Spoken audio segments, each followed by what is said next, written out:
Grabe guys, wag na wag niyong i-search sa TikTok, Facebook at YouTube ang guys, ang salitang I miss you. Dahil matatakot kayo sa makikita nyo guys. Noong nakaraang lang guys, nakaraang buwan guys, sinubukan kong mag-type ng I miss you sa TikTok guys. Tapos nakakita ako ng larawan guys na sobrang nakakatakot talaga guys.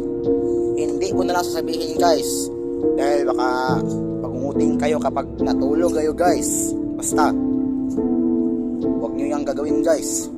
Kung sa TikTok kayo mag-search ng ganyan guys, ng I miss you, makikita nyo ang mga nakakakilabot na mga larawan guys.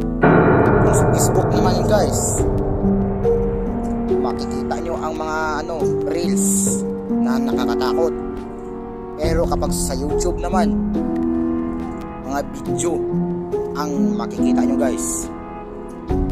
Mga video ng pinapatay na tao guys. Sobrang nakakatakot talaga guys. Ginawa ko yan guys nung nakaraang buwan lang din.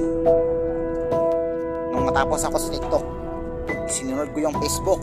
Tapos yun guys, nakakita ako ng reels doon guys, kung saan guys may pinagsasaksak na tao guys. Tapos nung sa YouTube naman guys, noong guys, nag-type din ako ng I miss you doon guys sa YouTube. Nako guys, nakakatakot talaga ang nakita ko guys, at nakagatiri guys, at nakakaawa na rin. Dahil doon sa video na lumabas guys, nung isinearch ko ang I miss you, nung ginawa ko yun guys, ang nakita ko doon guys is video na tinatagtad na tao. Grabe talaga guys. Nagkalat sa lamesa ang guys, mga daliri at mga paa ng tao guys, at iba't ibang parte ng katawan ng tao guys. Grabe talaga guys.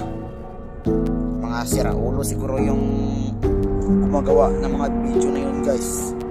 Hindi mo na magtagtag na lang ng mga tao, binibidyohan pa guys.